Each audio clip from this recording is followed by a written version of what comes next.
Hello, and welcome to Scuttlebutt, the War Movie Review Podcast. We're happy to have you with us as we take a look at films from the dawn of cinema to today. We aim to provide a raw and unapologetic review of each film's cinematography, historical accuracy, and delivery. In the process of analysis, certain details will be revealed. These spoilers are only divulged to ensure a fair assessment of each film. We head back to the Roman Republic this week with Stanley Kubrick's 1960 third Servile War film, Spartacus. Friend of the channel, Sean, joins me this week as we try to unravel this epic. Nate, Mike B, and Mike A will be with us next week. They're currently on vacation. So anyway, Sean, what'd you think? So tell me, Johnny, do you like films about gladiators? I do. Have you ever seen the inside of a Turkish prison? Ever seen a grown man naked? No. It's Never been to a public gym. Whoa. Boy, when you start your film and it has an overture, you know you're in for a long haul. You just batten down the hatches and get ready for 3 hours and 15 minutes. Well, I will say this though, not even just an overture, but an overture that's silent or with no image. Yeah, so that's like right. Just a building, and an intermission. Yeah. Yeah, I know, right? Well, it's funny. The intermissions that you have in these films now are cut. Like originally, they would be super long, like I think 20 or 15 minutes, because it all dates back to theaters, or theaters today. You have a break between acts and stuff, and flash the lights and shit. But yeah, it's funny when I see the intermissions in these films and they're like 5 minutes, because it's like, yeah, it's a fraction of the time. Like this movie is so much fucking longer originally. Yeah. So what makes this an epic? If you don't mind me asking. What makes this an epic? Well, epics were like a version of Hollywood movies that were made right at the tail end of the Second World War until at the mid 60s, where they're these movies that are super huge productions, really expensive, and they're not like made for money wise. I mean, yes, they are to make money, but they're more made for like altruistic reasons. So, for example, Ben-Hur, which we'll bring up in a little bit later, is an epic. Lawrence of Arabia, which we will get to soon on this channel, is an epic. Dr. Zhivago is an epic. What's the one with Charlton Heston with Moses parting the sea? Exodus. Exodus. Think of the one you're talking about. Oh, Exodus is the Exodus one or something. Exodus is the one about Israel, which is later on. But I know what you mean. Because Exodus has Paul Newman in it. That's about the state of Israel. But whichever one it is, I'll have to look it up. Charlton Heston. It's called Planet of the Apes, Brian.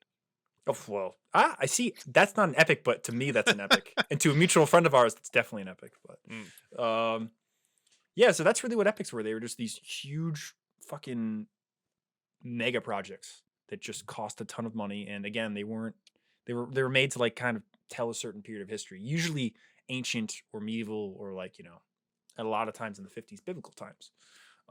Or in this case, which is interesting, pre-Christianity. So you don't get a lot of that ethos. Yeah, they really plaster that on the tyranny of pagan world. Pagan tyranny is what the exact line. I wrote it down. I was like, huh? Pagan tyranny, as if slavery was some sort of manifestation that only existed with pagan culture. Oh, it went away when Christianity was adopted. Oh yeah, absolutely. When that was somehow unique to pagan Rome and the Roman Republic. Like, ooh, taking some bold moves with that one, but yeah, I put this on par with like Gone with the Wind and the kind of pacing, soundtrack style. That I put it right up there with that movie. I know that's 39. That's early. Yep, that's 39. 39, yeah, but this very much feels like Gone with the Wind to me. Oh yeah, no, completely. This film and that film are definitely of the same genre. Even Napoleon, that's an epic. There's just so many things that epic can be, but it's this big, grandiose, fucking, in a lot of ways, slow-moving film and slow-moving shots. It's they're really the products of that. 30s, 40s, 50s, 60s era. There's really no like modern epics you could say. Like some people would argue, I guess, that I'm gonna fuck it up. What's the Mel Gibson movie about Passion of the Christ? That's an epic in a way, but more Braveheart, I would say too. Yeah, but they're not big enough. But they're not big. Like I don't know. Oppenheimer, I could technically call an epic because of the way it was presented and built up and what it tells and the story it shows. It's just massive thing. So yeah, actually, I would classify Oppenheimer as an epic in a way. But that's an epic. Yeah. At least in my definition, of what a film is. And the word is used, sparingly with a lot of other stuff. I know I call a lot of things on this channel epics when they're movies or whatever, but it's just another way to describe things. But this one is really an epic, Yeah. Oh, I agree. An epic that takes a lot of liberty. A lot of liberties. Well, it was interesting because you have to look at this again, conceptualize it. It was a movie made about Rome in the late 50s. And everything that every year that there's digs in the world, we add to the collective knowledge of, what we know about the past. And so much has been found since the late 50s, to now to really establish our idea of Roman. This is also based off a book that was written by a guy that was held in contempt of Congress in the 50s during the McCarthy era because he was a communist member. Oh, well, yeah. So it was written by Donald Trumbo. And Donald Trumbo, or if you've never seen it, it's a movie called Trumbo, which is about Donald Trumbo. It's Bryan Cranston is the lead. He plays Trumbo. Really, really, really good, really good movie. I highly suggest it. But I did some research after I watched this yesterday, and it turns out that Trumbo actually didn't get the story right because they actually show Kirk Douglas and Spartacus being made in the movie Trumbo. It's pretty cool. They have a whole scene. They go to the set and they talk about Kubrick and stuff, but they don't get it really right. But long story short, yeah, Trumbo was this very famous screenwriter in the 30s and the 40s. And he actually was a war correspondent. He was in Okinawa in 1945. Really? And yeah, and he joined the party because he sympathized with workers' rights, which a lot of people did in the 30s and the 40s. Not the idea of, world politics or communism as a whole, but the idea that workers' rights matter. So that's why a lot of people did it. And he was called to a hearing at Congress in 47 for the Un-American Activities Act. And he basically, pleaded the fifth. And he was blacklisted for that. And he had a very hard time making money, like a lot of the other blacklisted, artists. So what he actually ended up doing was he wrote shit movies. He wrote like B and C movies. And he would sell his scripts to people that would buy them. And there was this one guy who was like a very, very shitty movie maker. Like, they made C-B films like Matinees, Shoot 'em Up, horror. It was all like crime noir stuff, right? And he was buying all his scripts. And they were paying like $100 a script when beforehand he was getting, thousands. And at one point they even tried to shut that place down. And the guy who Brian Goodman plays that guy in the movie Trumbo perfectly. And he basically goes, all I give a shit about making money and fucking women. And I'm out of fucking money. Like, basically, it's just, there was a point in the 50s where people didn't give a shit. It's like, oh, who cares, And Kirk Douglas was very instrumental in actually getting Trumbo's name listed on the film as a whole. Really? Because he fought for that. It was, and this film, when it was released, marked the beginning of the end of McCarthyism and the blacklist and that kind of all that bullshit from the 50s. A lot of people were pissed, and the reaction to the film, because it was so good, they're like, who cares if he's a communist? That's good. Like, even JFK went and saw it, and there were hecklers that were yelling at people not to see the movie because it was written by a communist. And JFK came out of the film and he was just like, you should see it, it's good. And then everybody was like, oh, really? And like, so it just changed the idea, but by having him there. Yeah. So yeah, you can tell he's got an axe to grind with the establishment, though. Yeah, right. Well, it's boy, does it come through. It's very interesting, But to take it back a little bit further, so this is in my research, I found out something really funny. All these superstars, at least back in the day, we look at them through rose-colored glasses, and until you do your real research, I mean, there were a lot of them that were really good people. Don't get me wrong, but it's Hollywood, so you get some shitbags. And the more I looked into this, the more I found out that this film has a very interesting reason it was made, and basically, it's because Charlton Heston was cast as the lead in Ben-Hur, and Kirk Douglas was not. And Kirk Douglas was fucking pissed. he wanted his role. He wanted to be in an epic. He wanted to be in an ancient film, and that was taken away from him. So what does he do? He makes his own. He That's right. He literally was the makes executive producer. I remember he seeing makes that. his Yeah. own fucking movie. So he he's like, let's make it about something else from that time with no Christianity. So Spartacus predates everything. Slave revolt, sign of the times, McCarthyism. Get a guy to write it. Bam. So that's why that's why he went down this path. It's because I didn't get cast in Ben-Hur, and I'm mad. Eh. it's just It made a good film. I mean, well, yeah. yeah. And Kubrick got brought in because they had an original director, and things were very tight. They had spent like 2 years writing the script, and they didn't want any deviation from the script. Like they were like, no line, whatever was written had to be said.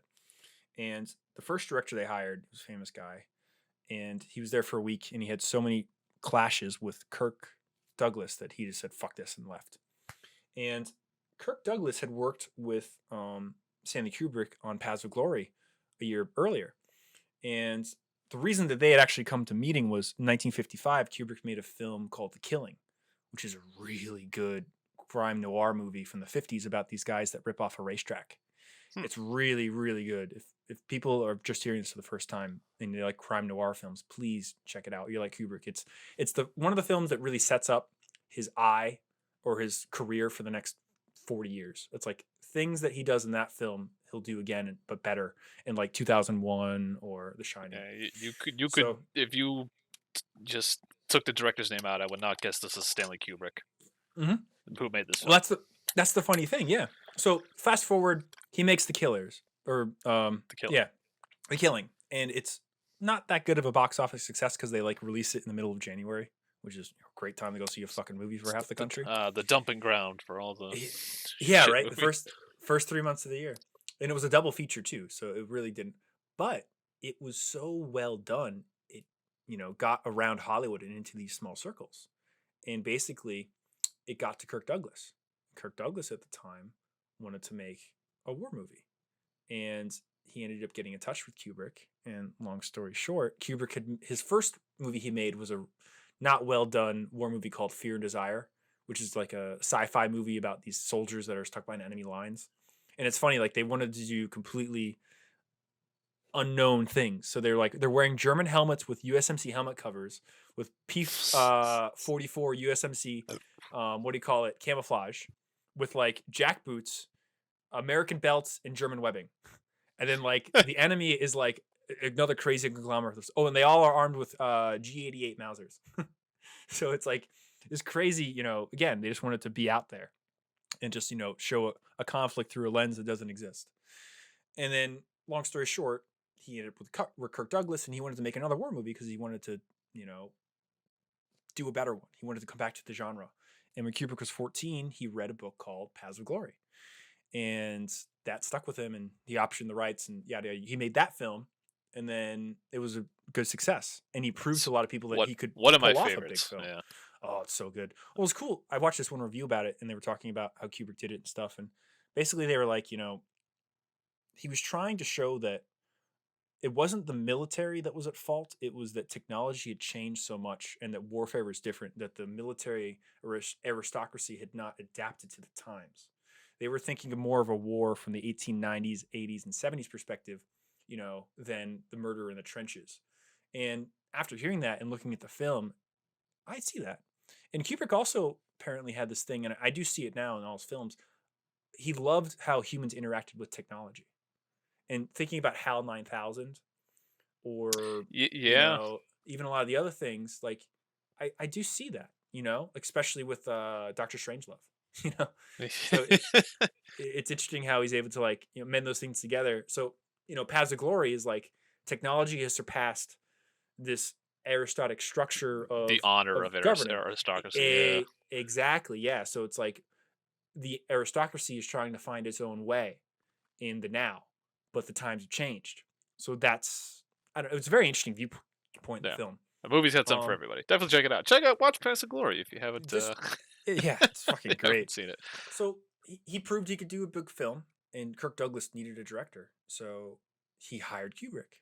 But this is where your comment comes into effect, because he was reined in on everything except for some of the battle scenes. And this is Douglas's film. This was his movie that he wanted to make to get back at William Wyler for not casting it. So Douglas had a vision of what this was going to be. And, Kubrick has his vision of what it should have been. And apparently the whole time they were on set, they were fighting. And that the only thing that kept them going was that they both had a deep mutual respect for each other and their craft. But other than that, it would just be like matches and yelling all the time. And Kubrick was only really able to influence some of the shots, like dolly shots and things like that. And then the battle sequences, which you have seen Barry Lyndon. Yes, I've seen that battle scene. I have not seen the whole movie all the way through. So Barry Lyndon is a great 1970s Kubrick film about this Irish guy who has to leave home and become a spy, and it's very, very, very, very, very well done and beautifully shot and just amazing. But there's a battle sequence during the 100 Years' War, and I think that's the 7 Years' War. Oh, the 7 Years' War. 100 Years' War is the medieval ages, but yes, so definitely the 7 Years' War. But there's this little firefight. The narration is so great, and it actually was the last time that Kubrick ever shot any fighting sequences. And it was like there was a French rearguard unit defending a field, and when the British arrived, they entered into a engagement that no one would ever remember or record. And it's this really short, bloody thing. But it literally, the second I saw the battle in this, I was like, oh shit, he does this again in 20 years, but a little better. That battle scene is it's cool to see because it's all those amount of extras that are there. That it's that grand style that you just don't fucking see anymore. Well, that's the epic, It's like that's why we've talked about this personally before. We'll get to this on the podcast eventually. The film Napoleon, but Napoleon is amazing because it's all real. It's helicopters shooting real people and real horses. Waterloo. Oh, Waterloo! Shit, Waterloo. Yeah. I started talking about the one that hasn't come out yet. No. Yeah, Waterloo is fucking awesome. Waterloo. That's what I've been talking about for the last 20 minutes. But it's that amount of extras, like. Yeah, it's a huge production. It's like War and Peace, the original Russian films. Jesus Christ! But another epic. Yeah, block off 16 hours, or I think it's like 8 hours or something like that. 16 days. Fuck. Yeah. But it's totally lost my train of thought. It's almost the last of its kind. It feels. Yeah, it really was, and it's funny. This was only the second movie that Kubrick had shot in color. He couldn't afford color film when he was shooting his own movies, and black and white's cheaper. And because he was a photographer, he could maximize the most he needed to get out of the lighting scheme for black and white. So he could make a film in black and white that anybody else could make would look cheap, but he could make it look professional because he had the eye, because he was a professional photographer. So it's crazy to think that this film is his second one shot in color and his first real feature shot in color. And it's like he came from black and white to this, and it still looks this good. Like, sorry, what's the first one? Because I'm what's the first one shot in color? Yeah, I should say Kubrick films are out of order here. Be ready to laugh. It's an industrial film called The Seafarers, and he couldn't make any money after he shot Fear and Desire. He had to make money doing other things. So he shot 3 infomercials. No, sorry. He shot 3 like little, industrial style films, or like news network films. One was called The Day of the Fight, which is about 2 prize fighters going at it in the city. And it like woke up with the guys in their bed and showed how they prepared for the fight, and they went to do it. And that ended up on March of Time, which was a very famous news program they used to play before movies back in the day. And then he shot one called The Flying Preacher, or The Flying Padre, which is about a padre that he had a parish so big he had to fly everywhere to tend to his stock. So it's very interesting. And then the last one was called The Seafarers, which is he was paid by this union, the Seafarer Union, of the guys like merchant marines and stuff, to make a video about how, what they do and everything. And it's interesting, but that film was shot in 35 millimeter color, and it was the first time he ever used color film. And the whole thing is overexposed and overshot. So he definitely, was out of his water, but he made a very interesting product. And then after that, he ends up going and making Paths of Glory. And then Spartacus comes along. So in reality, this is his first big project in color, and it's fucking. I think it's a $15 million epic in 1960, which is like easily over $100 million today. Yeah, so, monumental. Like, yeah, and the actors are. I think it's very well cast. Kirk Douglas. I really like Kirk Douglas. I always just see him as like Colonel Drax in from Pass of Glory. I like him. I don't know. I just struggle with this 1960. I don't know who else would have played Spartacus. We don't even know what he looked like. But I know, yeah, right. I always see just Kirk Douglas and his mannerisms, but he's very good. Well, expanding it out from there, I mean, it's funny how they cast the Romans as Brits and everyone else as American, and it's very 1960s Hollywood, but in a way it works because Europeans, British would be in the English speaking world at least, are more akin to how Romans. And then with their, what's the word I'm trying to find here? Just the way their culture is formed and I don't know, they have more of a bearing on to ancient Rome than the Americans do. So I kind of like that structure that they built within it, like a down cultural, like a not the real cultural lines, but a cultural, to have a difference. And the British actors they hired were all very famous thespian actors. They were all actual actors and they did a lot of this ancient Greek acting and stuff in London and things. And the guy that plays Crassus gets on set and he starts to read his lines and he goes, "I'm not saying that." And Kirk Douglas is like, "No, he's like, that's fucking dull as shit. I'm not fucking doing that." And they're like, "What?" So they had to, like, they had all this time and effort, like, getting ready to do the lines and all this shit. And then all of a sudden, no, fuck you. I'm not doing that. Like, and basically, it's funny for me because I love the movie Trumbo, like I was mentioning earlier. And they have that cool scene where they talk about Spartacus and the way that they show it, they kind of show Kirk Douglas like, not believing in, what do you call it? Kubrick, and being like, "Oh, I don't know how this is going to go." And then they make Trumbo like this amazing guy who had everything right. And the language was great and stuff. And it's like, yeah, well, really Trump. I can't believe the biopic about him would trump him up. That's well, unbelievable. yeah, it's still a very good movie, but it was just funny to be like, oh, so a third of the dialogue was fucking horrible shit, so they had to cut it. It's like, oh, that's interesting. And like one guy just ended up like writing his lines at night without telling anyone. That's the guy that actually won the Oscar. And there was this funny, so the thespians were all, they respected each other, but there is a bit of rivalry in that field. So there was this like mental gymnastics that was going on. And also this is the funniest shit I found out. Fucking Kirk Douglas was method acting the whole time. Like really into it. And the British actors didn't give a shit. Like method acting isn't a very American thing if you look into it. Like not many other actors from other countries will really do that. So they don't really understand it. So it's funny. Like a lot of even modern actors are like that fucking American thing. So these British guys just didn't care. They would go into character when they needed to and then not be in character. So there was the scene at the end where he's being crucified and Kirk Douglas is there. They shot it silently and they voiced it after the fact. Well, the guy that plays the guy that's in charge of the gladiatorial school. He happened to be in the office one day when they were doing the sound recordings, and he had to bring a note to Kirk Douglas. And he's like, okay, so he goes and finds Kirk Douglas in the soundstage, lying on the floor, like he's being crucified on the floor, saying his lines. And fucking the guy who had the note went in and tried to tell him, like, I have a message for you, but Kirk Douglas wouldn't acknowledge him.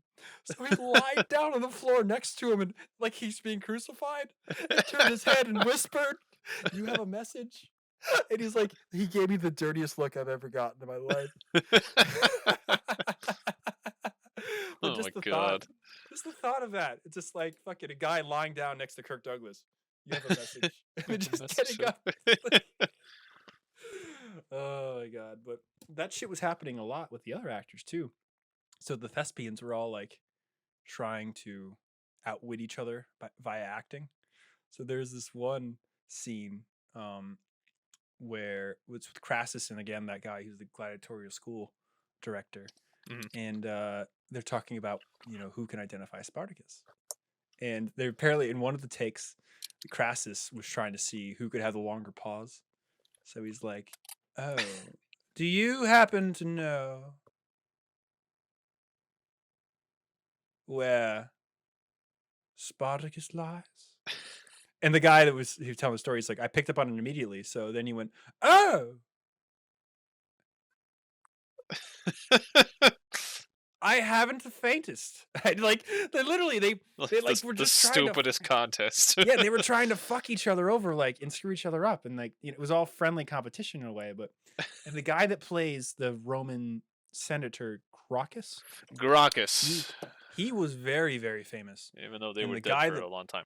well, there was There's another a- Gracchus I looked up in 73 BC. There was a famous one in the 140s. the but they're Gracchus actually- brothers are. I think that's who they're trying to emulate. Is the Gracchi brothers? Is Yes, who that's supposed to be. Who? Yeah, at 140 they were assassinated basically. But I thought I saw one. There was a Gracchus that was killed around this time in 73. I thought that guy was actually real, but you're the expert, so I'm not sure.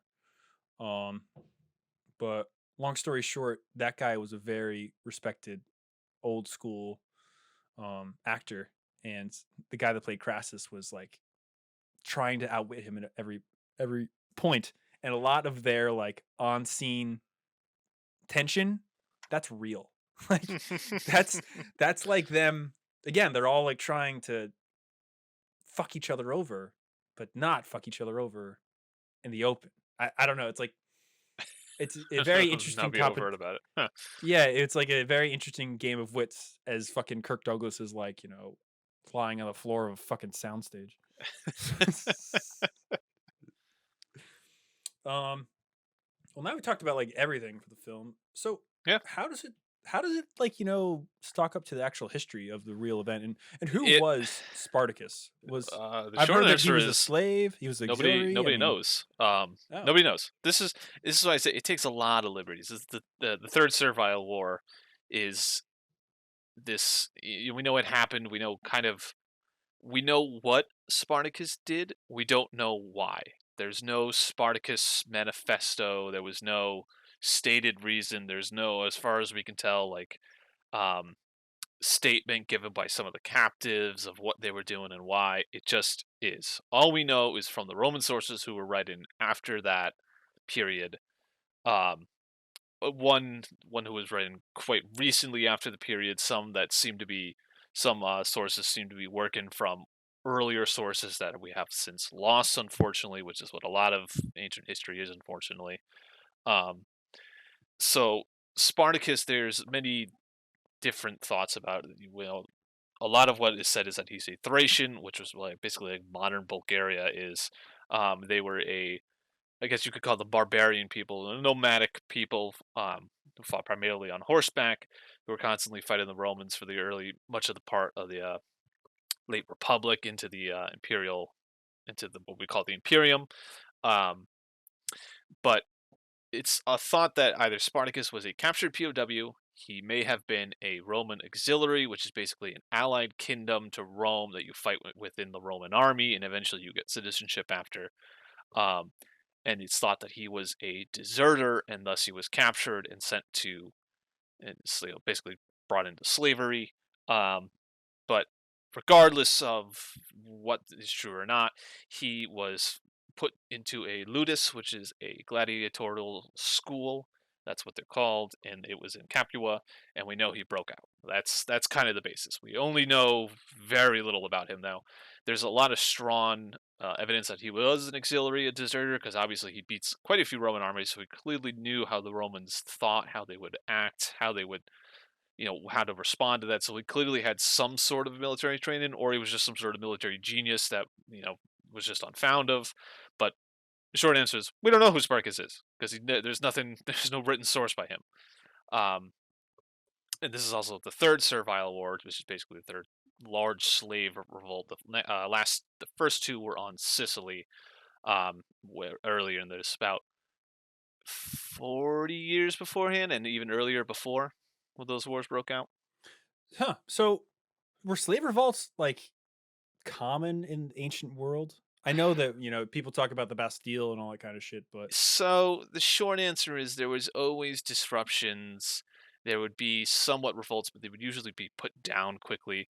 Obviously, you don't want to advertise slave revolts, so they probably weren't recorded if there were Hmm. any. Um, the fact that in all of Roman history, we really only have three to talk about, and Spartacus is kind of the end of it. Because this is like really the height of Roman slavery, if you want to, if you will let me use that phrase. Slavery obviously existed throughout the empire and after it, but only the pagans though, right? only the pagans, yeah, the pagan Yeah. tyranny. Mhm. Um, That's what I thought. but eventually, this is like the height of Rome's wars of expansion are coming, and eventually, when that stops, slaves become more and more and more valuable. Eventually, I believe it's under Augustus or one of the other emperors, it becomes illegal to kill a slave. Um, So, and Roman slavery is not like what you would think of like a racial-based plantation slavery like you would think of in the U.S. It's more of, it's not a racial-based. It's like you are defeated POW or a criminal or you were born into slavery or something like that. It's not a racial-based one. It's really this whole smattering of people that were either defeated by the Romans, deserters. There was many ways to get put into slavery. But it's not a racial based one. It's basically what it's the shorthand. It's a shorthand of that. Well, I know, like in later times, like with the Ottomans and everything, a lot of those slaves are just taken because they were coastal raids, Hmm. and things like that. There's just a million different ways to becoming a debtor. I'm not sure Yep. if that was the thing. Hmm. Oh, it was, yeah. Yep. So You that was could the you way could that you also become. sell your children into slavery. There were Yep. laws later on in the Imperium that clamped down on that. You really weren't allowed to do that. But obviously, these things probably still Justinius happened. is not getting a good grade and whatever the Yeah, fuck. well, it's too many mouths to feed. Either you leave the kid exposed, I'll infant have to study a lot exposure, of or science. yeah, hell yeah, the science. It's and it's depends on a lot of shepherds in the Roman world were slaves. There's you know especially in the height of the Republic, like house slaves and city slaves, there would be almost an absurd amount. It was sort of a way to show off your wealth. You would have a very wealthy like senator would have a slave to open the door, one to close the door, one to take off his shoes, one to wash his feet, one to dress him and take off his toga, one to help him bathe. Like it was this ridiculous amount because it was just a way to flaunt your wealth to visitors and things like that. Because all Roman public life was very big. You would have callers and clients coming to your house all the time, look for favors and giveaways and stuff like that, especially if you were super wealthy. So it was a way to show off. Um, obviously, that's a very small amount of slaves. Most, as you see in the beginning of the film, went to the mines. Criminals went to the mines, and you would live a short and brutal life. And that was kind of it. Um, but the more fit and more strongest would probably be selected and better looking would go to gladiator schools, ludus, the ludi, to be trained to fight, put on a good show, and somewhat fight to the death. Not always though. That was actually very not super common. It depends on how good of a show you put on. If people who are somewhat familiar with Roman history probably know, there was a referee in all these fights. Really? It's usually if you were like a condemned prisoner, you wouldn't be given any training, maybe minimum training just to put on a fight. But there would be referees, and there would be different styles of fighting. It's also said that Spartacus was a myrmilio, which was a heavy sort of gladiator. In the film, he's one of the lighter gladiators, the name of which is escaping me right now. But he is a lighter gladiator, would have a small shield and a small sword, and he would usually get paired with a myrmilio to fight. Which a myrmilio has big, heavy arm guards, or leg guards, a helmet. If you think of that classical helmet, that kind of this weird, like almost a Morion-shaped one that has a base grate in the front of it, and a big, Like the heavy fisherman one, rectangular yeah. scutum shield and a small sword. You usually wouldn't fight two myrmilios next to each other. You would have different types of fighting, like where he fights the guy with the trident. That's another different type of fighting style.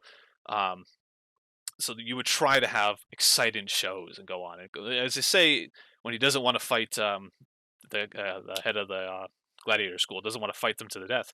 They're a huge investment to take these guys and train them and feed them and clothe them. You want them to put on a good show and when they die, you then don't have that investment anymore. They're an asset at the end of the day. If Yeah. you really want to look at it like that. Yeah, it may seem messed up, but yeah, you would try to take care that they didn't all just die in one show. You want to really build them up, put on a good show. That's how you get money. And yeah, gladiators will come out to the big cheer, the crowd. They put on the fight and everything. And depending on if you won or not, you would take a nice lap around. You would have palm branches thrown on you, and it was very enticing. But at the end of the day, you're still a slave. People loved gladiators. They would have their sweat vialed up to be as an aphrodisiac. Really? There's some messed up stuff. Oh yeah, yeah. You could you could be sold to a rich patrician to be a basically sex slave. And either way, man or woman, it's. At the end of the day, you were this famous gladiator who's the crowds cheered your names, but you went back to basically the prison at the end of the day. Were there female gladiators as well? Yes, but very uncommon. Yeah, because I've never even Gladiatrix is Gladiatrix is like a modern name, but there's I think inscriptions of famous editors, which is what the guys who put on gladiator shows. That's the Latin name for them. Who had women fight in arms, but there's only a handful of them of all the games we ever heard of, so it's not very common.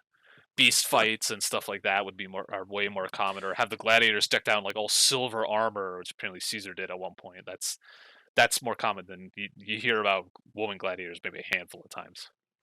Yeah, but this is the first time I've heard it, so I'm just very shocked. And I mean, I've heard of the Christians versus Lions thing a million times. And, yeah.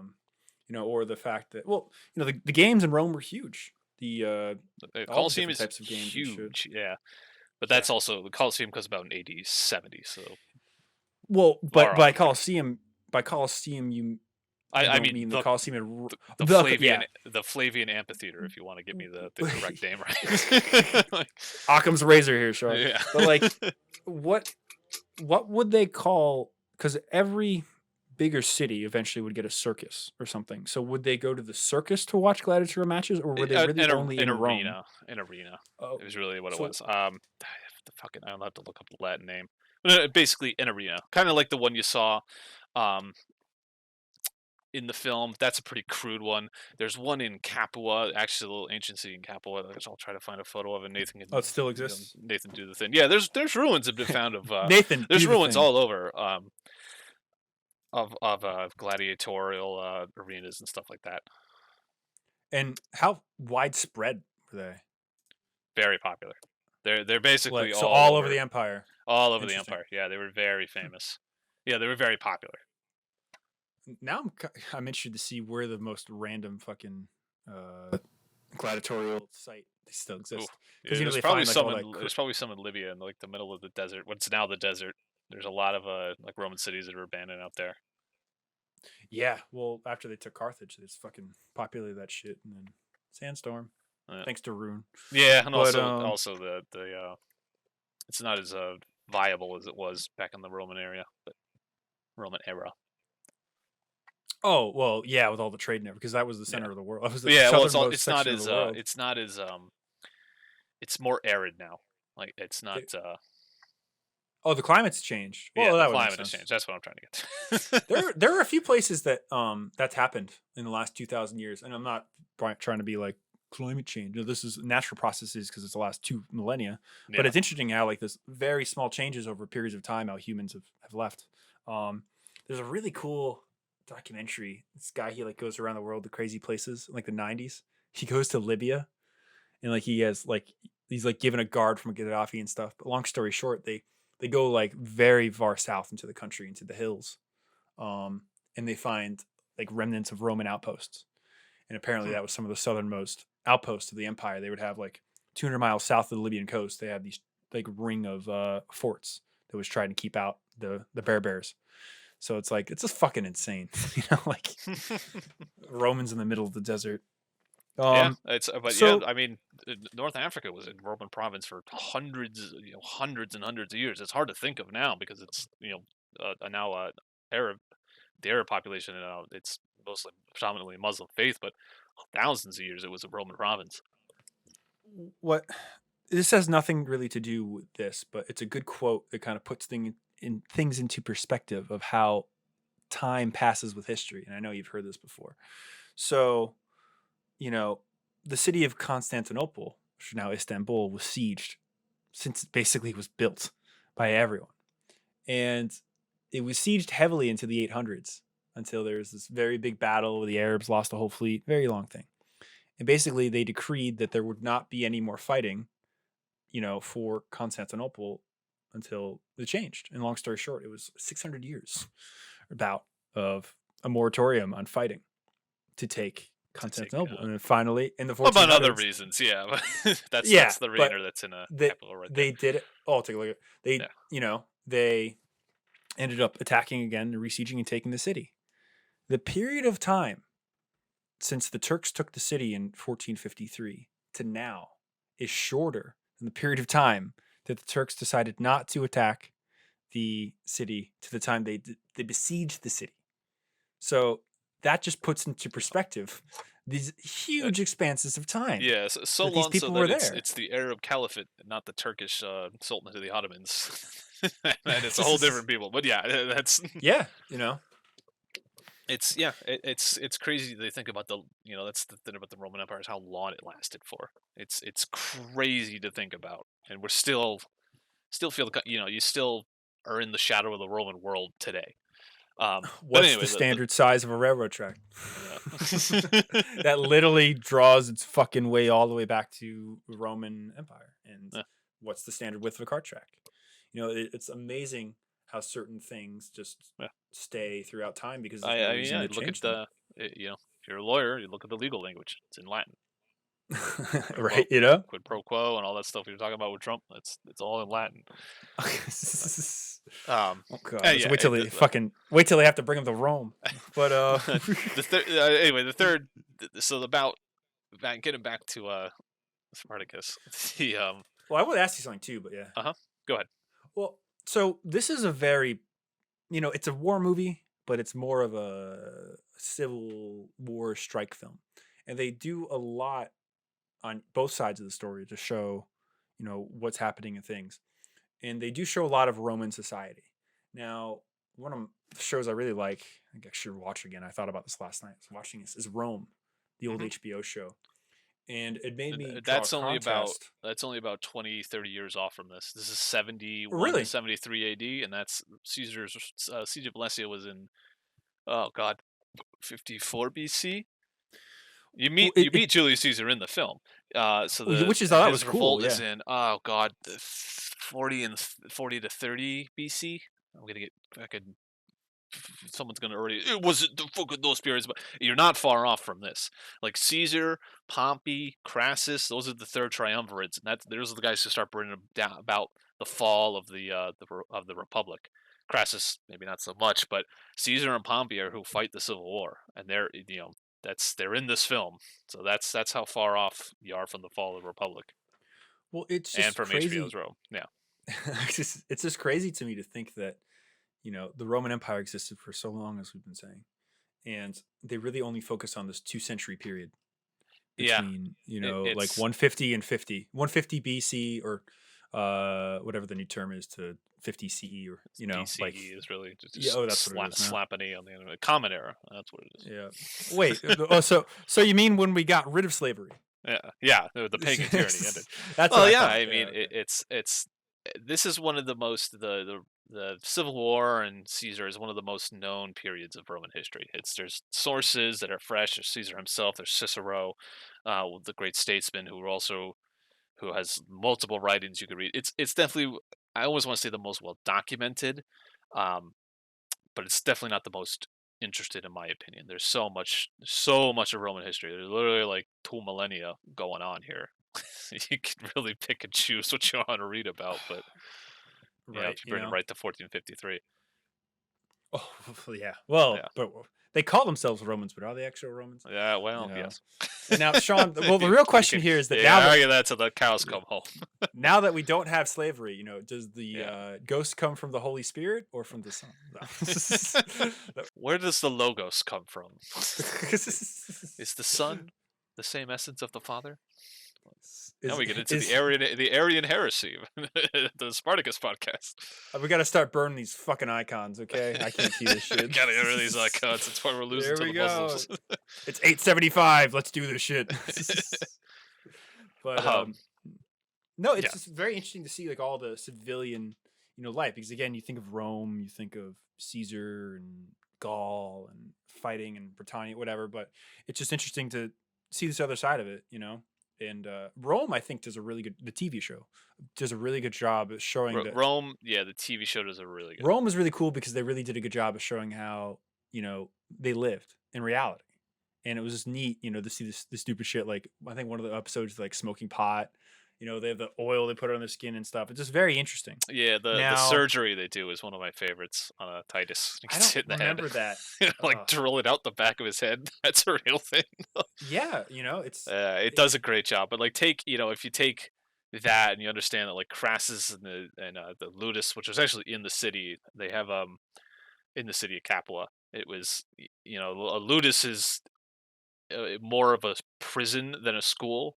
That's one thing that I don't kind of like in this movie is that they don't show that school. We're all work together and learn together and I'll just get along with Spartacus. Like Ludus is a fucking prison. Like you got to think of like the culture that exists in a prison of like head bitch and stuff like that. Like that's the kind of culture that would go on in these things. Like at the end of the day, yard, yeah, I talk about like, oh well, it wasn't as brutal as people think gladiatorial fights. Yeah, but there was still a guy fighting to the death, and if you did lose and the guy killed you, they went and slit your throat to make sure you were dead, and you got thrown out. They knock threw your body into the Tiber, like or whatever fucking pit they had. Like, yeah, it's brutal. It was not like Ludus is not a nice place. Like.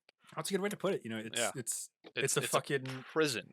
It's a communist work camp. Like you basically get a gulag, but they make sure you're dead when you die. Like, yeah, you get treated right if you behave. It's a fucking prison at the end of the day. The beatings will continue until morale improves. Yeah, well, it brings me to know that like when they feed them, and it doesn't look like they're eating a lot. Gladiators were pretty fucking well fed. You wanted to fatten your gladiators up. They had a very high protein, high caloric diet because they wanted to be big, broad chested. I want to say almost like not like sumo level, but big, broad, because you would fight shaved with your chest exposed to show off your sweaty body. It's that kind of stuff. But also, if you get a cut, you have that natural layer of fat to kind of protect you, and it bleeds more, so it would look better too. And that's the kind of also a bit put it on a good fight. Yeah, they would be fed barley too, which was like a heavy diet of barley. Barley is the food for slaves because wheat is better. That's kind of how the Romans looked at it. But you would have a high caloric diet, and it would almost be like force feeding at some points. But you had to eat a lot. There's gladiator skeletons that had been discovered, and they have like better bone density than most people at the time, and that's because they were you're bred to fight. Huh. Yep.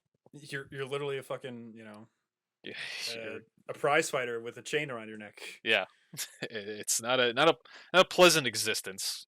Hence why this revolt breaks out. But when did gladiators really start? So Is they it a go. thing that It's not like there's a record of like we started having gladiator fights on this day. I'm at the rape of Sabine women, Sean. Where am I going? Well, that's where you go. I mean, you're going back to the Etruscan society that heavily influenced the Romans. It's not known when they first came about. They could have been about forever. Was it an Etruscan thing? Or is there it's thought to be an Etruscan thing. Really? As a lot of Didn't the Romans. The Etruscans steal a lot of shit from the Phoenicians? Or am I getting that wrong? Well, it's just about everybody did. Like your fucking alphabet you use today is. It's hard to say who did what first. Yeah, the Phoenicians developed the alphabet that you would know today. Not the Arabic alphabet. You use the Roman Arabic numeral system was what you're talking about. Like alphabets as we know them came from the Venetians. Like, what the fuck did they not do? Good question. Win the second. I have this very small snail. Okay, I have a rock. That's I think Phoenician eventually is like a translation of purple, or like people who make purple. Yeah, that's how I was. That's where that comes from. Yeah. but it's thought to come from the Etruscan culture, and it was very popular in Italy, Hmm. obviously, and spread throughout. As the Romans are great adapters, instead of not so much innovators in a way, but adapters, and that's why their empire was so successful and spread. Um, but yeah, they're thought to go all the way back, and they really start dying out in like with the crisis of the third century.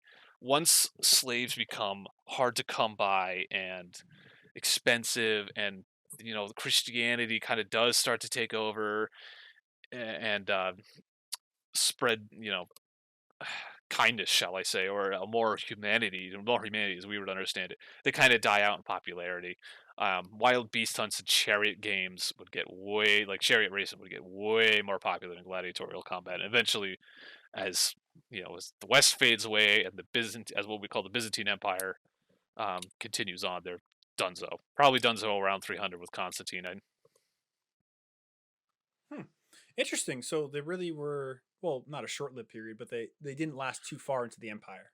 Not, they did. Just But not in their. not long in the Christian Empire, I should say. Oh, okay, that makes sense. Yeah. So they had the 1,000-year birth of Rome games that were big. That was in the 240s or somewhere around there, if I'm remembering correctly. I'm probably not, but somewhere around that period with Philip the Arab, the emperor. But once the empire Christianizes, they really die out. Yeah, but with Spartacus, when they broke out from the ludus, they actually did use like kitchen utensils, anything they can get their hands on. Originally, apparently, the plan was going to be 200 from what the sources say, but somebody talked and they just kind of broke out spontaneously. About 70 got away. Um, and it really is, they kind of just go around rampaging and picking up other slaves and stuff like that. But like I said, there's no manifesto. Nobody knows what the revolt wanted to accomplish, if there even was anything they wanted to accomplish. They think it was, because it was way better organized than most slave revolts.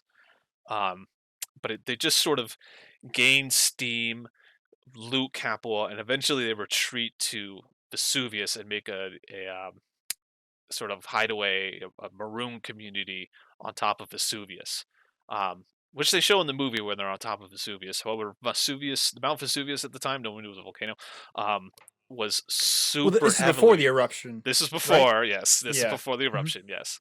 When was the eruption? Pompeii's, I'm sorry, this is my own. So in the 70s AD.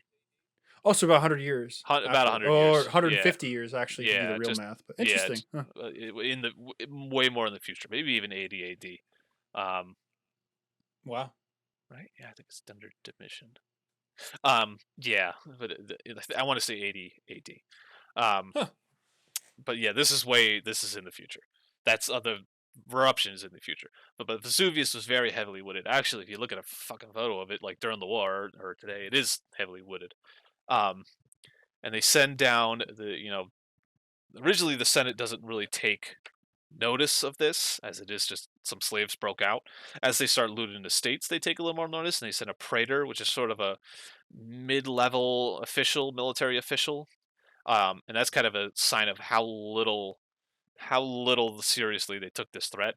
They just send a kind of middle rank official, no name official, Galba. I know the was it Glauber is his name. Glauber, the Glabus or Glauber. He's, I don't know, like they kind of set him up that he's related to Crassus somehow. That's not true, as far as I can tell. Maybe they were lovers. Who knows? Yeah, no, I think they were just oysters. Oysters. Hey, as long as you're the dominant, we'll get into that. But yeah, we can touch on that in a minute. We can touch on that, but a little Greek love. Just the tip. God. But I think they were just trying to insert Crassus and have like Crassus and Spartacus have a history, and that's all just inserted, kind of made up. Again, nobody knows really anything about Spartacus. But Glauber kind of puts himself at the bottom of Vesuvius. The other side of Vesuvius is super steep, and they don't think nobody can get down. And so they really are just going to wait them out and starve them out. So they don't even bother like the fences and stuff like that. And in the movie, they just sort of ride down Vesuvius, which is just like a big open, hills of California plain. I don't know where they shot this, but it's not I Vesuvius. think it was outside of LA. Yeah, everything looks like South California, which I guess parts of Italy do. California. It's Yeah, California. right. California. It's like somebody's sleigh. You gotta take the 405 to the 102. Then you get on the 8-lane highway, and it's still God. backed up. Oh my god. OJ just drove past me. Anyway. But yeah, he just sort of rides down this like giant open hill. God, fucking yeah, heavily wooded, and they actually had to rappel down the far side of Vesuvius by making ropes out of vines. And there's been research recently where they actually somebody did that. They actually made ropes out of vines and rappelled down the bottom of Mount Vesuvius. And they did that. The whole a huge army was able to get down. I think it was around 10,000 or something around this point. Were able to get down and sweep around. A lot of fucking ropes. It's a lot, yeah, a lot of vines. But they got down and they came right up from behind and destroyed Galber's army and all the arms and armor they had. They took it. And then another Praetor army comes down to try and stop them. They get taken out. But these are all, you gotta remember, these are not like let me compile my thoughts here. These aren't formal legionnaires. These aren't the legions. This is militia, locally raised militia in Italy to deal with the slave escape. It's difficult for them to want to, like, the consuls to want to go, or anyone of higher authority to go, because there's no honor in fighting slaves. It's like a foreign enemy. There's no honor in it. So, and really, it's not until the slave revolt really gets going, when Spartacus really gets going after he defeats these two praetors, that's when they really have to take the threat seriously, and that's when they send the consular armies in, under two consuls, which is about 4 legions, and Spartacus actually defeats them 1 for 1. He defeats one legion, turns around, defeats the next. These 2 consular armies, and this is why people don't know what he wanted, because now that he's defeated these 2 consular armies, they could have just left, but instead they go south. And this is where the big what if they could have just marched north, it really was nothing to stop them until they got to the Alps. However, they think that the Alps were fortified. It's very possible that the slaves thought it was fortified. Spartacus thought it was fortified, and they didn't think they could get through the Alps. And maybe there was just too many women and children. They would never be able to survive in the Alps, crossing through winter or any time. So they decide to go south. And that's when Crassus raises his own legions and kind of marches them into the south of Italy and traps them by Brundisium, by the boot there. That's where Spartacus has this, Kirk Douglas has this super well-drawn map of Italy that's better than anyone you'll ever see till, like, planes are invented. I guess take some liberties with the movie. What does a Roman map of Italy look like, or the world? So there's, oh god, I just read what one of them was. I'd have to look through my history to find one. But you really I've seen a lot of ancient maps. You really are dealing with a time before maps as we know it existed. If they did, they were super crude. There's a lot of talk about, the grand strategy, the Romans with the river defenses and stuff like that. If they really had that kind of grand sense of strategy, if they even knew anything about that. So they weren't great. I will try to find, there is a very famous map. I have found a map that, Nathan, do your thing. The Tabula Pentagranium. Yep, that's what I was looking for, actually. Yep. Yeah, that's fucking what they think is a Roman map, or at least a listen, version of it. Yeah, that's Sean. That's Italy if I've ever seen it in my life. Yeah, that's it. Yeah, that's distances and things like that. It's obviously the Romans had a great road network, so they knew something about it. But it's maps as we know it. That's as good as you got, kind of deal. And that's really a road. That's really a road map if you really wanted to break it down. That shows what roads go where to what fortresses and cities. If there's no, it's. That map is comical in the movie. But anyway, they get trapped in the south of Italy by Crassus. And it's a big debate of how big of the siege was, if he'd really trapped them there, and why Spartacus went south instead of north. It's thought that he wanted to get to Sicily to either get reinforcements there. Maybe he knew about the slave revolts that had happened there. maybe he thought he had a better chance of getting to the island, and maybe they could basically live on Sicily for the rest of their lives and break Sicily off. Maybe that's what they thought, which was never going to happen because Sicily was a huge breadbasket for the Roman Empire. But they do make a deal with Cilician pirates who are like Spartacus. Kirk Douglas says are like a superpower, but they were just pirates. They were just very powerful pirates. Cilicia is the southern, basically if you were looking at Turkey, it would be the southwest part of Turkey. That's what the province of Cilicia was. A lot of pirates were there until Pompey eventually stomped them out. They did make a deal with them, and they kind of just took the money and ran. Whether somebody bribed them or they just thought they couldn't do it, there was a lot of, the province of Sicily is right there, and they thought that the Sicily coast was being fortified against them. That speculated. So the Cilician pirates kind of saw a bad deal and just left Spartacus out to dry and took their money. Yeah, so that part happened.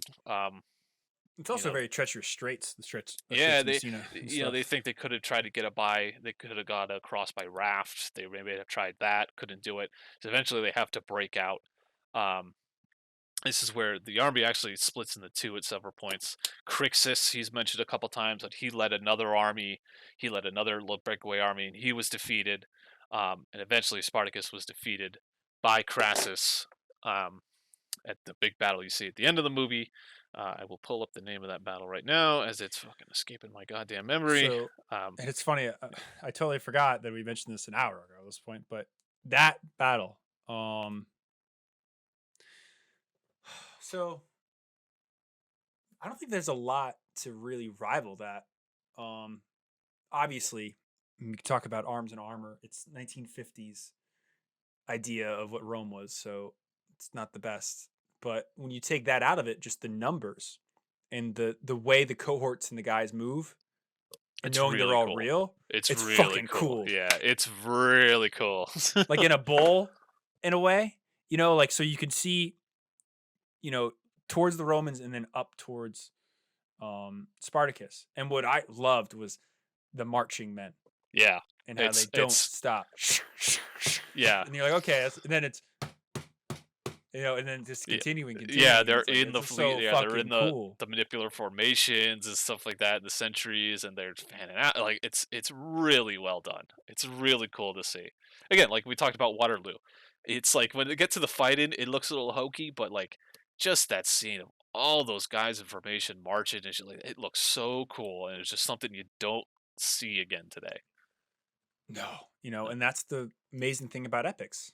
Yeah, it's just you just have the money, the funds, and the practical effects, like those fucking burning sticks they had. Yeah. I've commented on that we did Centurion, like that's a Hollywood favorite. a burning log that's impossible to control. Well, it's really funny. Why don't you just try to throw the spear at the guys that are carrying the fucking logs? Like, why did we wait for them to get up? You have literally the Romans carried pilums, like throwing javelin. Like, why didn't you just do that? Oh, it was funny too because if you look very closely, a lot of the weapons are all styrofoam. It's like when they're marching, like the pilums are wobble. There's a couple times where Kirk Douglas is fighting people, and you can tell the swords are bent in. Like I'm watching it now, the scene where they all move their shields at the same time. That's really and I was thinking too, Kubrick is famous for his fucking persistence and control. And that was one thing that through his career that he wanted ultimate creative control of everything. So to the point where his last film, Eyes Wide Shut, he recreated New York City and London so that he can control it. And it looks better than Away. I'll give him that. Yeah, and fucking, he. I really wonder how many times he had to do these takes, because he's also known for doing the take until you get it. 96, 100, it doesn't matter, and being a dick to his actors about it at the same time. So this is a different production. It wasn't really a Kubrick production in a way, but when I was watching this, it just made me think, like, it's a huge epic. How many times did they walk through there? Yeah, how many times do they do that? I will say, when they're marching, it looks like fresh grass. It's not like, the field does not look like it's trampled. Like, that was the cool thing too. Yeah, if you notice, when the Romans march in, there's so many extras, and they're all marching in line they make cornrows in the Yeah. fucking field, like literally, because it's perfect, and that's how perfect they're pacing, and it just makes you think, what the term battlefield, field of battle, what did an actual battle look like Yeah. on a field in ancient times, and especially after the fact. I love the after the fact scenes where like everybody's fucking dead, and it's just one of the biggest complaints of this movie. They actually had to cut out a lot of the scenes they put back into it. They cut 30 minutes out of this film that, if you watch it today, wasn't in it in 1960, but they said it was too bloody. A lot of test audiences didn't like how red it was and how bloody it was, which is hysterical. The few you get are that, like, the few scenes. I did like Kirk Douglas chomp somebody's arm out of one point, but like when That you're in was the interesting, Gladiator, yeah. it's like, oh, like cut away. Yeah, right. You see, it's like that Dawn of the Dead, Dawn of the Dead, fucking like bright red blood. Just looks right. looks a little silly. It's like the same shit that they use in like when they kill the Ethiopian dude early on. It's like Crassus gets fucking red on his face. Yeah, it's bright red. But it's funny, the whole movie builds and builds and builds, and then there's this battle, and it's like, yeah, it's a 1950s movie. I was trying to say, but it's worth it. It's worth the 2.5 hours of like, okay, it's just 3. It's not like it's 3. Let's say 2.5. It's 3. But by the time it gets the battle, it's 2.5 hours into it. And there was several battles in the Spartacus. Like I've just described, there was he defeated a couple armies, but they've just got that all out because you can't have too much. You gotta have that. It's already 3 hours. You gotta have that lovely romance with Kirk Douglas and the Britannian woman. Even though it's stated that he had a Thracian woman who was a worshiper of the god Dionysus with him. Listen, Sean, we all need a side piece, okay? We said Britannia because people might know that that's Britain, and they we went with that. 1960s, the way it goes, That's the way it goes. But no, that battle was definitely worth it. Again, it's easy to knock on the fact that they used their cutting edge history at the time to do it. 50 years from now, they might look at Roman movies made today as pieces of fucking shit because 20 years from now we're gonna find the horde in Cornwall. I mean, I just you're only as good as your most recent the find. amount of extras walking and amount of marching in that formation. It's just can't be beaten. Like it still looks good. Again, when you get to the actual battle, it can be a bit corny, but I actually liked it. No, it was really well done for the time. Yeah, and that fucking arm cut off. Yeah, like it was definitely cutting edge for 1960, and for a film that was made because I didn't get cast as Ben-Hur, I think it does a better job. I like Ben-Hur, but Ben-Hur is a religious epic. Yes, and it's a great religious epic. But this is an ancient epic. Yeah, this is an ancient epic that's trying to slap some sense of freedom and liberation that probably didn't exist in this revolt. But yeah, there's no Spartacus did loot one of the cities. 30 was one of those cities they actually managed to take, and they basically left the house slaves. They did not, they would only want gladiators, shepherds, field slaves, stuff like that, guys who were strong. You were seen as that house slave, field slave division was very much there, and they didn't really take urban slaves. It was that part where they're walking through the city and they're like being thrown flowers by the townspeople. No, I don't think that happened, but it's this grand form of liberation. We'll march on Rome and free every slave. Nope, it didn't do that. Whether or not they wanted to go home is up to debate. The guy Crixus, who was a Gaul, actually, when he took part of the army, it's thought that they just wanted to keep on looting and killing and stealing the Roman stuff. Maybe Spartacus had a greater plan. We'll never know. But it's that grand plan. We'll eliminate everybody. We'll all go home. The wine tastes the best with home, wherever it is. I don't think so. Yeah, well, it's just one of those things lost to history. But yeah, and again in the battle too, like when they showed the all the families that get massacred and stuff, because that was the thing. You brought your family on campaign. The Yeah. whole Boudica battle, Yeah. Well, yeah, that you're a runaway slave army. They're gonna be at least watching or nearby, and well, you're part of the booty if your men lose. Yeah, right. So now, question. Mhm. This movie is very famous for one scene in particular. Ah, And obviously, I think you know what scene I'm alluding to. I am Spartacus. In my own research, I had found that nobody really knows what happened to him during the Yep. battle, and a lot of people allude that he was killed in the battle itself. Mhm. So He died fighting to get to to Crassus. It's thought so. Nobody knows what happened to him. But yes, it did crucify 6,000 people. Now, was this question asked and was it perpetuated by the survivors to keep them guessing? Or was it just a creation from a Roman writer 2,000 years ago or since? Nobody knows. All of the Roman sources say he died in battle. All of them. That Really? is, I Am Spartacus is a work of the book that this Huh. is based off of. Everybody says he died in battle. Some say he just died in battle. He was wounded in the leg and was eventually killed. Some say he died trying to get to Crassus to kill Crassus, to try to cut the head off the snake. But probably Crassus would do the same thing too. But all of them say he died in battle. So that is a totally made up Hollywood thing. And that's the famous part of this movie, but it's unfortunately made up. Well, here's the thing. I'm sad to hear that, but it is a great scene. It's a great scene. No, it absolutely is. Yeah, but it is, however, fiction. It does capture the essence of the revolt in a way, or if it was an organized. Yeah, I almost wish that they had shown Kirk Douglas dead, and oh god, the Sicilian slave who's 26. They say he's 26. He was 45. Oh god, what's his name? Tony Curtis? It starts with an A. The guy's character. But yeah, I wish he had set up. I'm Spartacus. I'm Spartacus. I wish Kirk Douglas was dead by then. And it just showed him dead on the field.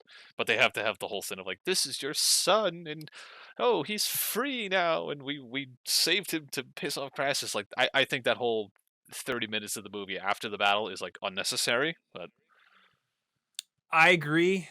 I mean, I think they just wanted to tie up some loose ends and get to show him actually being crucified. I was surprised that there was all that after the fact. But the other thing is that, remember, so much has been added to this movie. Yes. That, we don't know what... I mean, you probably look for it, but this is why it really pisses me off when this happens. There really should be a warning or letting the audience know that, listen, this is a remastered film. This is not what originally was aired when it came out. Because I think I'm true in this statement. There's a lot of people out there that want to see the original in its original form. Like Star Wars. Are you talking about the Star Wars films, Brian? Yeah, well... You have to get the bootleg Blu-ray version that George Lucas probably had the guy assassinated who made them. Yeah, because they put 3 together. Yeah, I know there's one for each movie. So I forget, it was either you I talked to this about or somebody else. But our mutual friend has a copy of them, and I think they got them off of a VHS strip when they aired on TV. I didn't know he has... Yeah, he has copies. Yeah, he does. Interesting. they're very cool if you get a chance. How are the twins now? On today's episode of Really Bad Segues. But that's interesting. But yeah, no, it makes me annoyed because I really want to see what people saw when it came out and why they were infatuated by it. Not this enhanced crap after the fact. It's not wrong. I mean, I still want to watch the director's cut, don't get me wrong, but I want to see what this film sometimes you want to see the theatrical one. Yeah, sometimes it's cut down for a reason. Just the first time, I really want to... Yeah, that's very true. It is cut down. Well, there's a scene... So Kubrick was very famous for this. There was a scene that was cut out of the end of The Shining that was burned, that only people that saw The Shining the first week of have ever seen. And it was at the end of the movie. Basically, after the burning scene, they go to a hospital, and the wife is in a bed, and Danny's in the hallway, and Danny looks up, and it's the hotel owner, and he's there, and he basically goes in and tells him that everything you saw didn't happen, and it changes the whole movie. It basically says that she's insane and blames it on her, but they didn't like that. Kubrick didn't like that, and they cut it out. And literally, dude, they fucking within a week, all the prints across the country he bought, and he replaced them with his film. So A real clue went in there, huh? only the I know, right? Only the production stills from that scene exist, and the script, so you can read it and you can see what it was framed as. But yeah, so it just is interesting how things are changed over time. Yeah. Like even Paths of Glory, it's not Paths of Glory. Even his first film, Fear and Desire, he wanted that to be burned. He tried to get rid of it, and there was a copy that was found in the National Archives 10 years ago, and it was restored. There used to be an old VHS rip from like the 50s. That was the only like low 1080p, like 1010p quality, like worse than 240. Really bad. But, and apparently too, Kubrick, before he died, because he kept all of his materials that he shot for things at his house, loaded up. He had his Valeri, whatever, his very famous assistant, help him load up a box truck full of his films, and they brought them to an incinerator and burned them all. So Thanks, there's tons. He was such a perfectionist to a point where it hindered his creative ability, you know. But just to, you know, get off my soapbox, it's just annoying when they don't advertise that the version of the movie you're watching is not the original theatrical release, you know? Something. Yeah. And it's fine, but just tell me, because I just want to know that. So then finding my own research is like, oh, so you watched a 3-hour-long movie? Yeah, we fucking didn't have to. It's like, oh shit. Yeah. Son of a bitch. Yeah. And while we're on it, so one of the scenes was added, and I think that we've now talked this movie to death, is the snails and oyster scene. And that we didn't talk about Crassus in general, but well, yeah, but like that scene apparently was added by Kubrick himself to kind of show, you know, kind of nod at the times where, you know, relationships with men and women, young and old and whatever, especially for higher society members, was not so uncommon, because that was a thing that was carried over from the Greeks. So yes, you could be there was a period where a young man could be experimental, to use the modern word, with men and women,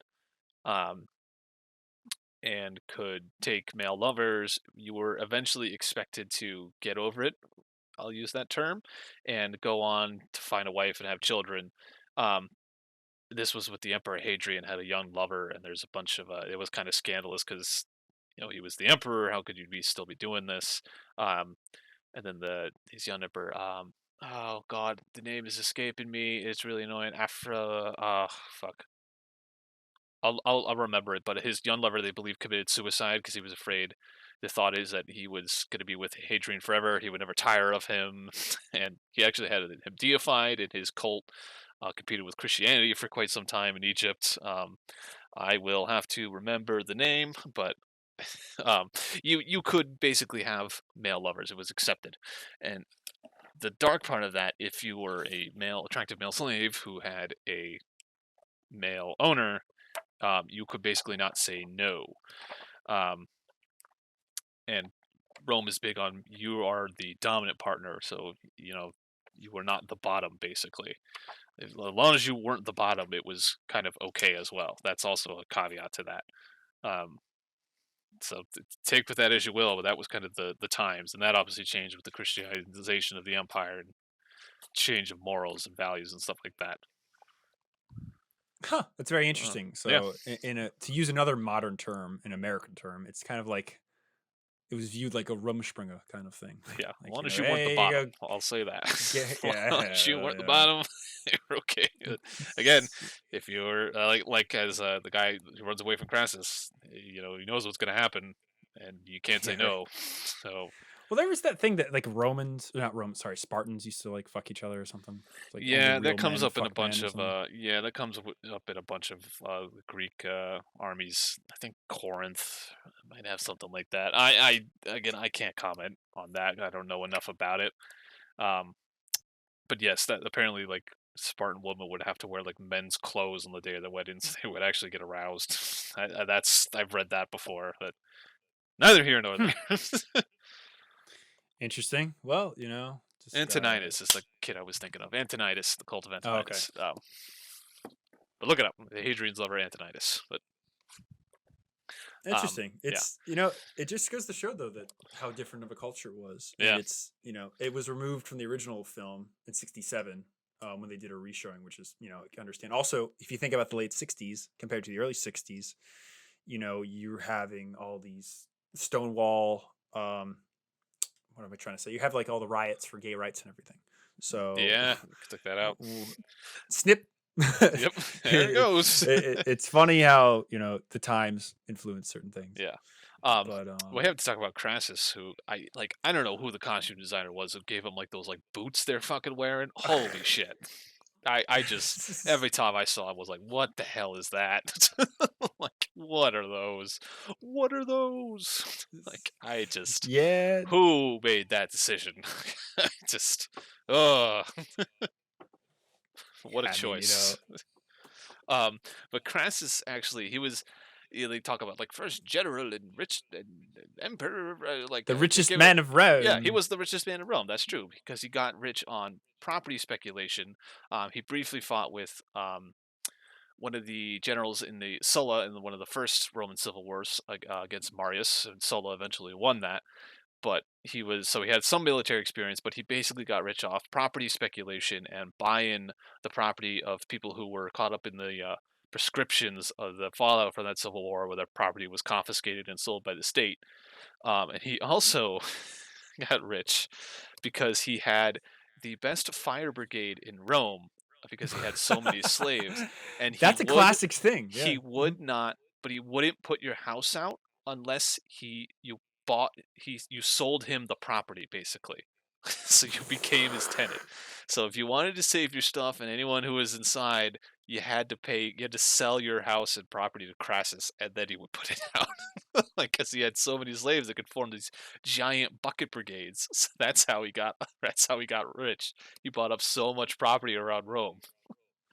That's fucking hysterical. They don't have that anymore. But well, it's just a quick side note. I went down a rabbit hole a few months ago for firefighters and stuff because I found out about something called insurance plaques. You ever heard of that before? I have not. Back in the day, basically, you would have a building and the building would pay insurance to somebody. And you would put a plaque on the building for who the insurance company was.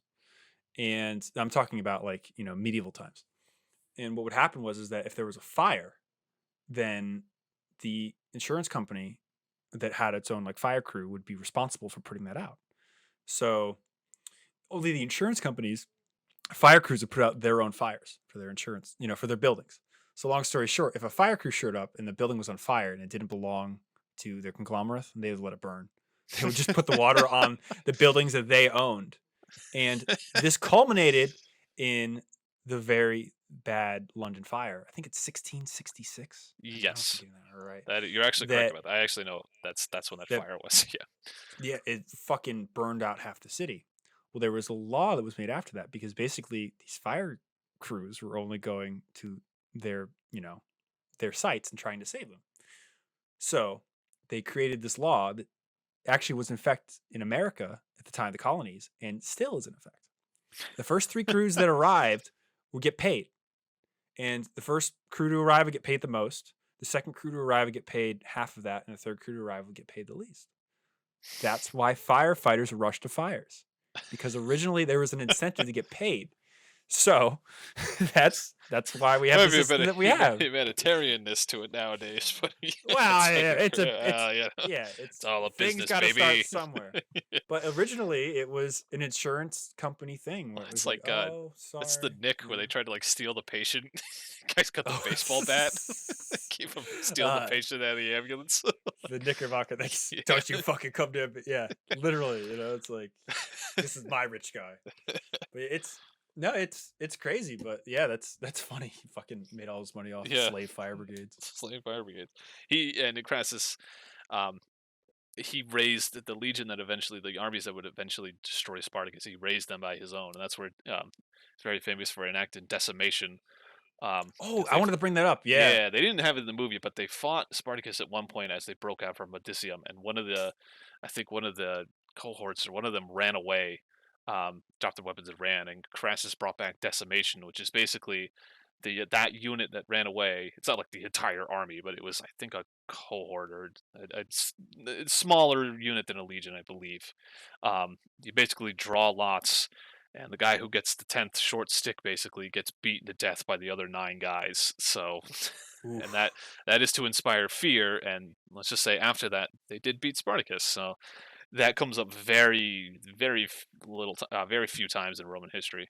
But this is the famous time of where you hear about it. Interesting, because that did come up in my research. The whole like decimation. Yeah, they thing, or decimated whatever it's called. one of the cohorts. But the way I was reading it, it was that he did it to his whole army, and it's like I was like 10%. That's yeah, like fucking. it's That's a a lot. I think it was a legion. I'm Sure about that? I'm not 100% sure. I get No, I mean for that. Sure about that? Are you sure about that? Are you sure about that? Again, Sure I about don't that? have my I don't have the fucking source in front of me. So like I don't have a perfect memory. But yeah, he did do that. That happened. It's the short end of the story. But That's a fucking brutal practice. yeah, I hadn't heard of, and what I read, they like the ancient Roman. I'm like, it's probably like 100 years old. But yeah, we're talking like hoplite era. But oh wow, when were the other times that occurred? Just out of curiosity. I don't. I just honestly, randomly. I got you. It's just randomly. Yeah, it depends on how stern of a commander you would have. Because Crassus is a very stern disciplinarian. It's very few and far between. And did Crassus really use this whole event to engineer his own kind of? This is where the triumvirate comes out of. Where this alliance between Pompey and Caesar, alliance quote unquote, because Pompey and Caesar weren't the biggest of fans. Pompey, it's mentioned in his legions. Pompey came from Spain. He was defeating a rebel general. Pompey would eventually be the guy who would bring most of the East, like the old Seleucid kingdom of like Syria, Anatolia, the Levant, under Rome's control. He was called Pompey Magnus for it, which was a bit of a tongue-in-cheek. Started out as a tongue-in-cheek, Pompey the Great, tongue-in-cheek reference, but obviously then became formal. But they kind of Crassus wanted to propel himself on the cursus honorum and win military honors and stuff like that, and he used the Third Servile War to kind of launch himself to the consulship, which was part of the cursus honorum, the part of honorable course where you worked your way through Roman politics. Eventually, the consulship. There was 2 consuls elected every year in the Roman Republic, and they would kind of lead the armies and be basically the executive head of Rome. So him and Pompey basically refused to stand down their legions until they were, correctly elected consuls for that year. And Pompey, I think Crassus will be elected again a few times. But this is where the third triumvirate is Julius Caesar kind of gets in with Crassus and Pompey, and they kind of interchange the consulship between each other, and sort of back each other up. Crassus is the money, and Pompey and Caesar. Pompey's kind of the crowd. Pompey is the army, and Caesar is kind of the popular crowd pleaser until he goes on into Gaul for various reasons, kind of avoid prosecution from other Romans. But that's the whole thing about the Civil War that we're getting into.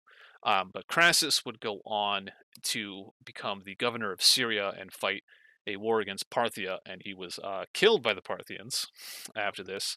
The Battle of Carrhae, which I probably mispronounced, but basically he marched, I think, a couple legions into Syria against the Parthians, who were the successors for the Alexandria kingdom, successor kingdom, that would come out of Iran, and they are basically horse archer army, to put it bluntly.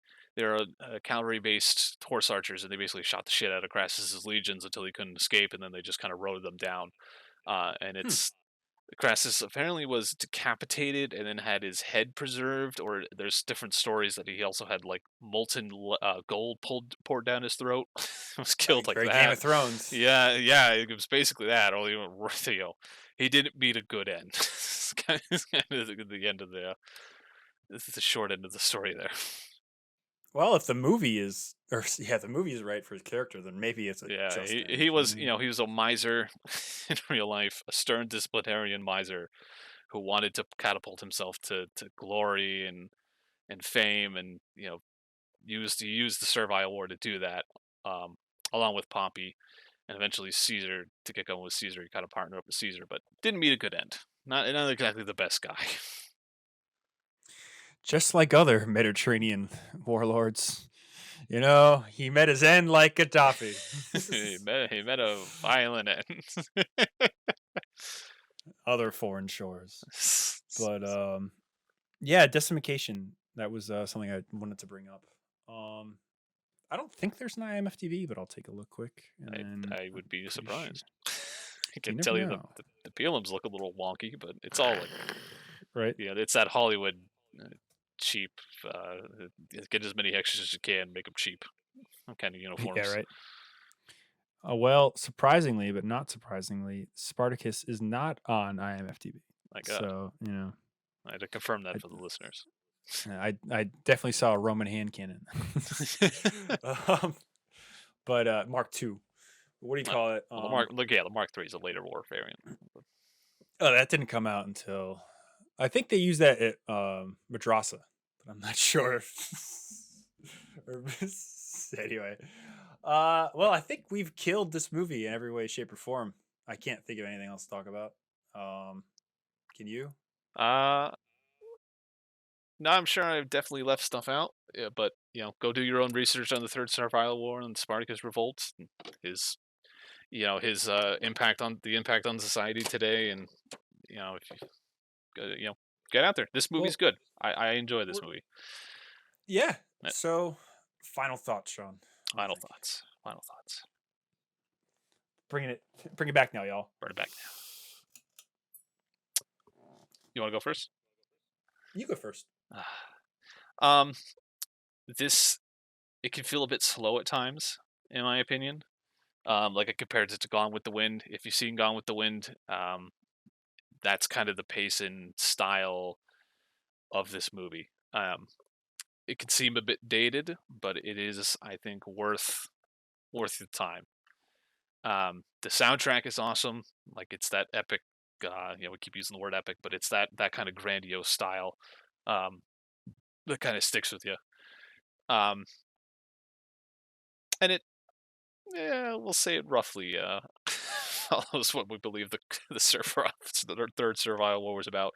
Why not? He wanted to liberate all the slaves. Let's just leave it at that. Go. It's worth a watch. It's one of the great '60s epics. And I will give it a 6 out of 10. Decent.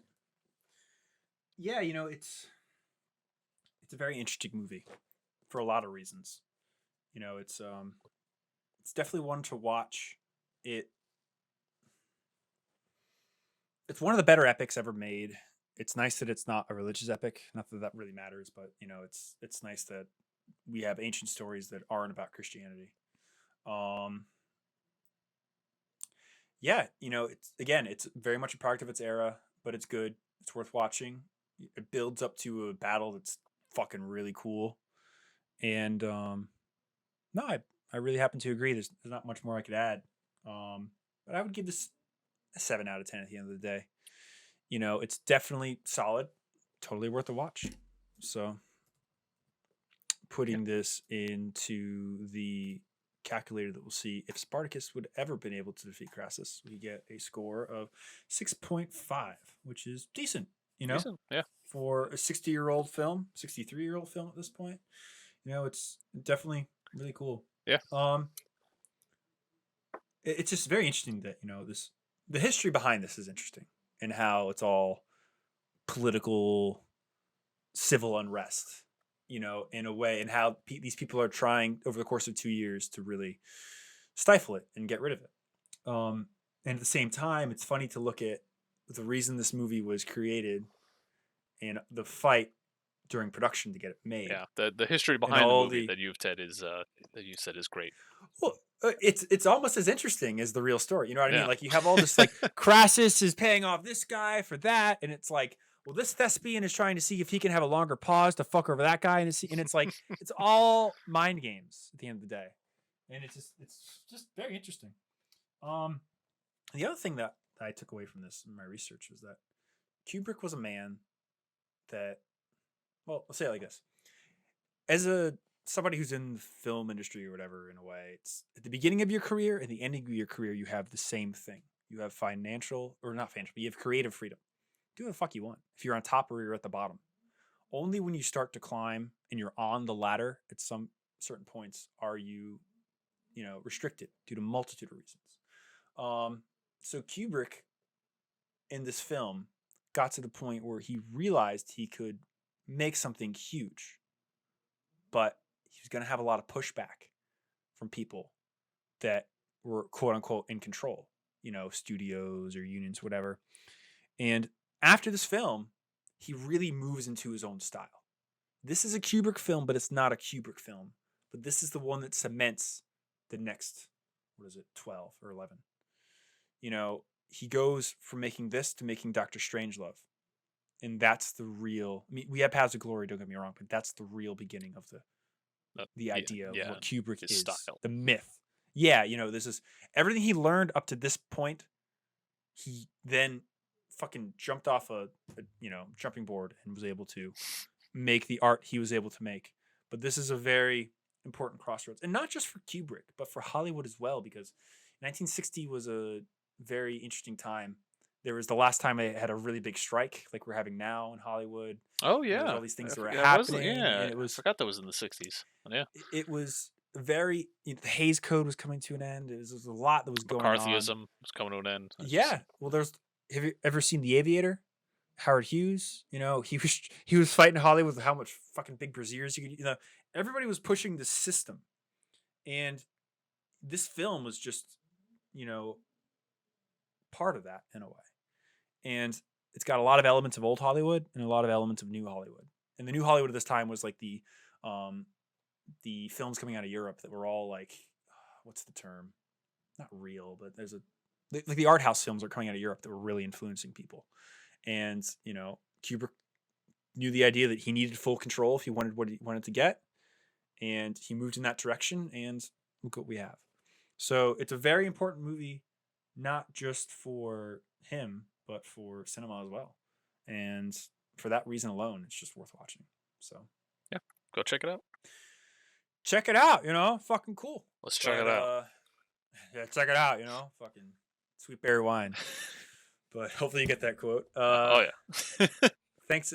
Well, for the audience, I there's no way you would not get that shot. Yeah, we're gonna put that on our gravestone. But anyway, thank you for your time. Definitely check it out, and we'll see you guys next week. I am not Spartacus. Sean's Spartacus. Kill him. I am Spartacus. He also fucking killed all the whatever we blamed him for earlier. So thanks, Sean. Oh, the Light Brigade. Yes, that's lost the real reason that you were Spartacus. Spartacus lost the Light Brigade, and then they put him into a gladiatorial school, and then see what happens. And this is what you Your get. name and his name share the same syllable that apparently the Phoenicians came up with. So it's fucking full circle. So cool. Yeah. See you next week. Thanks for joining us. If you enjoyed this episode, make sure to leave a rating. Otherwise, Mel Gibson won't stop screaming. If you like this content, make sure to check out our Facebook, YouTube, and Instagram pages.